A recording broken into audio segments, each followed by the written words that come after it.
welcome to another episode of DIY Outdoor Life. This week we are heading to Letchworth State Park. So Letchworth State Park is located in the northwestern section of New York State.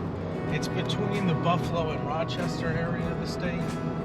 Now, this has been on my bucket list for years. I went to school in this area. I spent 4 years living here and I never went. This was ranked the best state park in the country a few years ago. So I'm real excited to check it out and get to share it with you. Now, normally I don't even share where we're going, and there's a reason for that, and I would love to hear your feedback. Please take some time to pause the video and leave a comment below.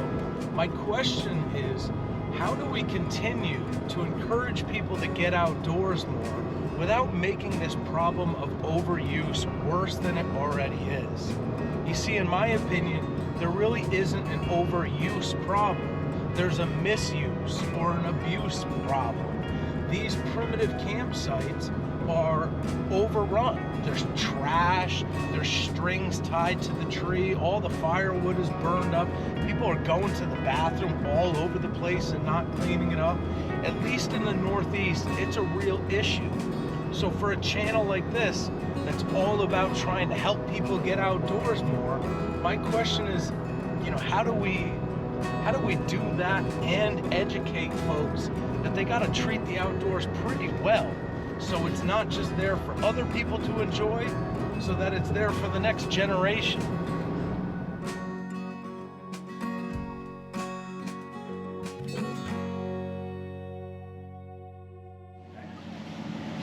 So there's no water hookups at our actual campsite, but it's nearby, and this is where the 24 gallons of storage on the Bushwhacker really just comes in key for me.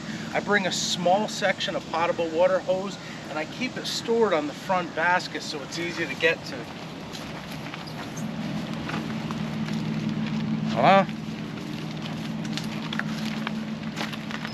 So I'm going to take a minute here, fill up the reservoir, and the 24 gallons is more than enough for us to go a week. This isn't for our drinking water, this is for washing dishes and odds and ends.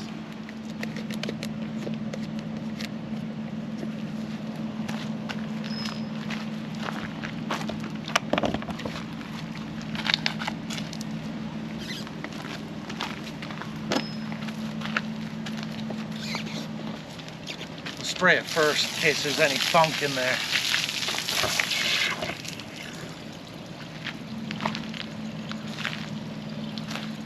Alright, so now for the fun part. We're at our campsite, but one of the joys of having a teardrop camper is you're not kind of bound to the convention of the campsite. So come check it out.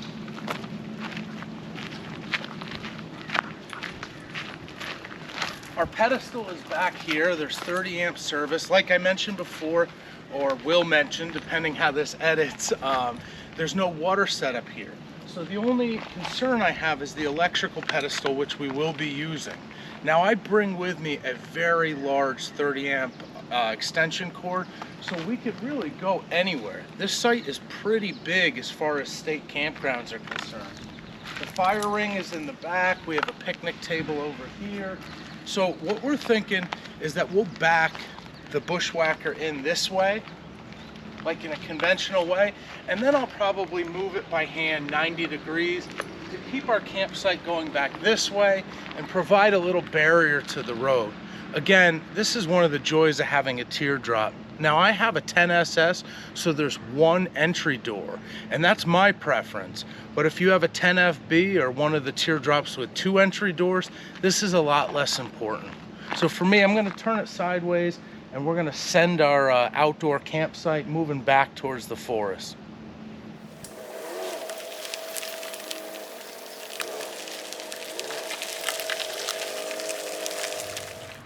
So here we have the first experiment with the jacky up. It's super convenient to slide this out to be able to access the drawers and the tailgate. But one of the things I was worried about is if I could still use it with the wheel. I want to know if I can manipulate my camper around at the campsite or if the jacky up's going to make that more difficult. So it went in real easy, and I throw the wheel in and we'll see how this goes.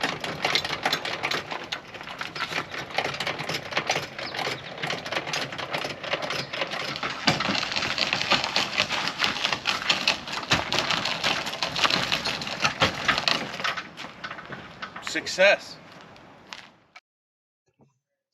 Now, I know this isn't the case for everyone, but we actually enjoy the setup process. Every campsite is different, and you never set your gear up the same way twice. So it's important to make this process fun and to take a little time when you're packing things so it makes it easier to set up camp. Now, if you're fans of the channel, you know that we don't skimp on our outside campsite. It's worth it to spend the extra time and the extra couple bucks to have an outside campsite that encourages you to be outdoors. That's why we bought a teardrop camper to camp out of. If we wanted something to camp in, we would have got a fancier, larger camper.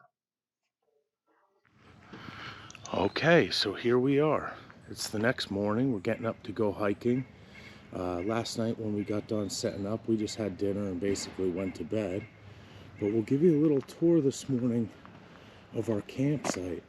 Very pleasantly surprised. You never know what you're going to get with these places. You'll see why we turned the teardrop sideways. And for any of you who've seen my video on moving a teardrop trailer by hand, I didn't even use the tow strap for this. I just pushed it sideways with the wheel. And our little experiment with the jacky up is going very well, including removing the wheel and going back to the sand pad. But that's extra, that's not needed. So the clamp set goes over the picnic table, gives you a nice place outside of the bugs. You're almost in constant battle with bugs, or you're in harmony with bugs if you just accept getting bitten. So here's our little kitchen setup. Hey, it's been 2 weeks. I did the drawing, and the winner of the Blue Cooler Challenge is actually Mountain Walk. So Mountain Walk, send me a message and I will show you your prize in an upcoming video. Should be pretty cool.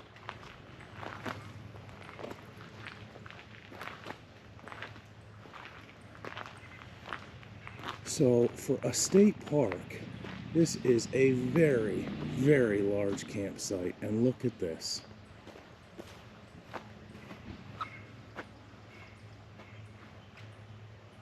I mean, it's Monday, so I know the park is dead, but even if this place was packed, we have forest around the campsite.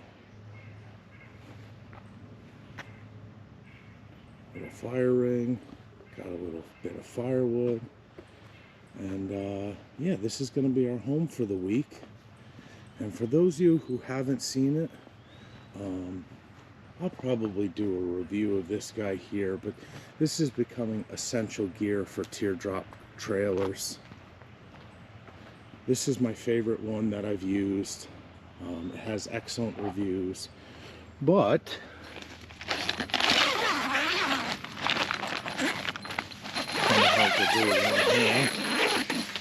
it is our bathroom, shower, and changing room. So you never know with these campgrounds how busy things are going to be, and the ability to change. This thing goes up really fast. It's got stuff to hold your shower equipment. It's got several different fasteners to hold either solar shower bags like I have over there, or any of your pump stations, your Juulkas, any of your showering stuff. And this is just a little fold-up toilet with disposable bags, the biodegradable bags. Now this is a campground, so there are facilities. So we will most likely be using those facilities exclusively, but this thing is so lightweight, so fast to bring. It's worth it just to be able to have a place to change your clothes, and if you're setting it up anyway, it's always helpful to just bring that little, 12-ounce toilet, just in case.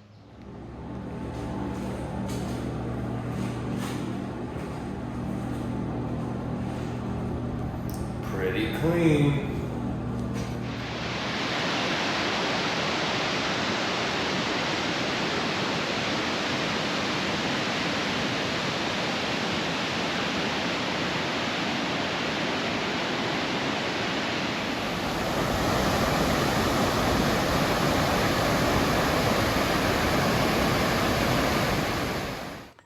So picking up on the thread of our theme here about having a less of an impact with these heavily used sites, one of the things that I find as far as human trace most frequently, whether I'm boondocking or at a campground, is just tons and tons of cordage tied to the trees.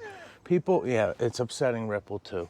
People, you know, they're making clotheslines and tents and ridge lines and different things, and they leave cordage all over the place. So one of the things I do when I'm cleaning up the cordage is I cut it down from the trees, but I reuse this stuff. This stuff is expensive, and most of the time it's high quality stuff.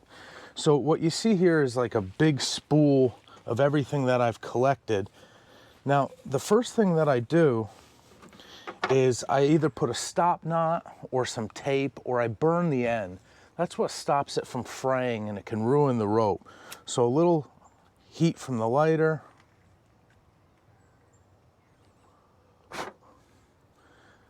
And that'll stop it from kind of coiling out. I can also, like I said, use a stop knot or a little bit of twine or electrical tape. Now, what I'm going to show you is the proper way to store this cordage. First thing I'll do is untangle all these knots. I believe they call it hanking up. I think that's the terminology, but I'm not a sailor. I'm not an expert at this. I'm just going to show you the tip that I use to be able to reuse this stuff. And again, I think if people have the skills and the know-how, they use it. So if with a couple skills here, maybe no one will leave string in the woods again. This is some pretty good paracord over here too. So I start with a bowline knot. And if there's plenty of videos online on how to tie a bowline, so you can find those, and you don't need to know how to do this. If you don't know how to tie a bowline, leave me a comment. I can help you out, or there's plenty of good videos on this. The part that's so useful about the bowline is no matter how tight you pull, it will not tighten up. So this loop can be used at the campsite. It's a very handy thing to keep on the end of your string. So I tie one of these on the end. Now, if you don't know about these knots, you can actually pull a Humvee out of the mud with a tank using one of these bowlines, and the knot just falls apart. It's very, very easy to untie no matter how tight it pulls. So that's my starter tip. Learn how to do a bowline. It's spelled bowline. As far as hanking up this cordage, what you're gonna do is put it through your finger like this. And if you don't wanna do the bowline, just tie a knot in the end and put it in the finger like it's a set of brass knuckles. Now, from here, I wrap it. I hope you can see this. I wrap it in a figure 8 around my pinky and my thumb. You could do this very quickly. I'm trying to demonstrate how easy it is. Oh, made a mistake. There you go. And then I leave a pretty good section at the end. From here, I'm going to pinch and pull it off my fingers. Now I point my bowline, or if you have a stop knot or whatever you have, out the end like I'm using a laser pointer. It's coming away from my body. And that's where I take this tail and I start the loops. I just work my way down, away from the stop knot or bowline. Again, I'm going away from the stop knot or bowline. And there's some fancy ways to finish this, but for today, you can just put a little hitch in the end. There's better ways, but for today. Now my cordage is bound up. If you want to go out to dinner, use a nice bow tie. It's easy to store in your bag. You can line up these loops and click it with a carabiner, but the fanciest thing about this is watch. Now when I go to use it, it just dispenses out the end and the rest stays tied. So if I want to cut a section off, wonderful. If I want to unravel the whole section, no knots, and I have my ridge line, my clothesline, whatever it is, and again, it's easy enough to hank it back up. Now, I'm hoping that if more people know about this, you'll stop leaving thousands of strings tied to the trees. So the same applies on your guy wires for your clam set or your easy up or any tent that you have. You don't have to detach these. You use the same technique. You come in between your ring and your middle finger, and you do your figure 8 between your pinky and the thumb. Leave yourself a little bit to tie off. And then you can make this bundle a little neater and just wrap this back towards your hand. And just like the other technique, I don't want to throw too much at you. There's a fancier way to finish this off, but we'll just do a little hitch.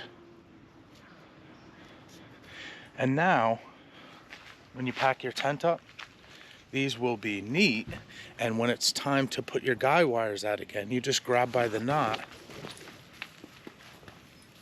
and you're ready to go.